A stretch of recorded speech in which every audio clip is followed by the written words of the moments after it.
Welcome to our channel. Today we how to install Material UI and build consistent React interfaces. Detailed guide step by step clearly. Begin by setting up your development environment. Ensure you have Node.js and npm installed on your machine.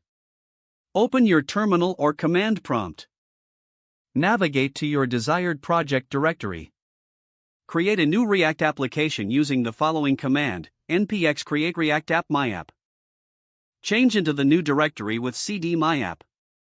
Once inside the project directory, install Material UI by running npm install at mui/material@emotion/react@emotion/. This command will add Material UI and its dependencies to your project. Next, open the project in your preferred code editor. In the src folder, locate the app.js file. Import the components you want to use from Material UI at the top of the file.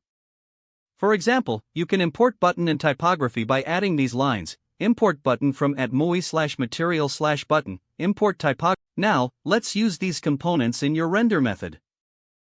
Inside the app function, return the following JSX, typography variant equals h4 component equals h1 gutter bottom. This is a Material UI example /typography.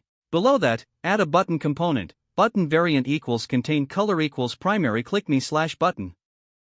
Save your changes and look at the result in your browser. You should see a styled heading and a button. Next, let's add more structure to your application. Consider using Material UI's grid system for layout. Import grid from Material UI by adding import grid from @mui/material/grid. Now, update your JSX to include a grid container.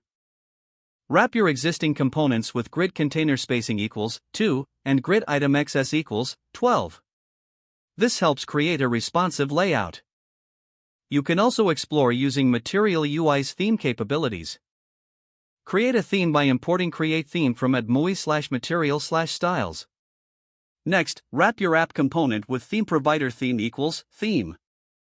You can customize the theme by modifying the theme object. For instance, change primary colors or typography settings. Don't forget to like this video and subscribe to our channel for more step-by-step tech guides.